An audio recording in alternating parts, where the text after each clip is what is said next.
Hello, how you doing? Look, today we're going to make this Chinese or Napa cabbage with oyster sauce and garlic. Really, really delicious. So, I've got about 2 tablespoons of oil there. I'm using sunflower, you can change that, no problem. Quite a lot of garlic here. There's like a heaped tablespoon of chopped garlic. It's a big flavour there. And then I'm going to add 1 cup of onion, cut nice and small. About the same of celery. And very thinly sliced carrots. Cut them nice and thin so they cook nice and quickly. You can see that right there. We're going to let that go for about 2 to 3 minutes on this kind of lively heat, stirring pretty much all the time. Next up, we're going to go with some salt and some black pepper. The amount is entirely up to you, just to taste. And then we're going to be adding our cabbage, our Napa or Chinese cabbage. I've got about 6 cups there, 5 or 6 cups in total, roughly cut.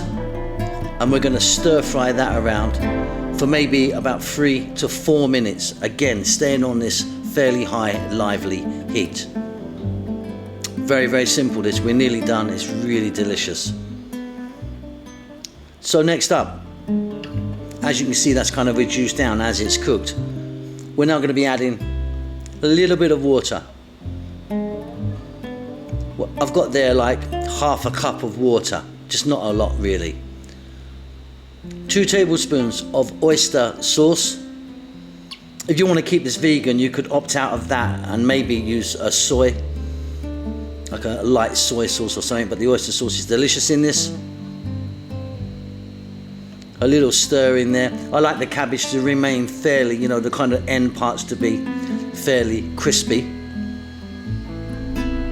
I've got there like a handful of cilantro or coriander, and then a nice drizzle or 2 of a very nice nutty sesame oil.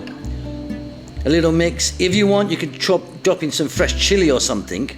That's entirely up to you. But for me, that's it. Job done. Simple, delicious, and tasty. Hope you enjoy that. Keep safe, keep well, and I'll see you soon. Lots of love.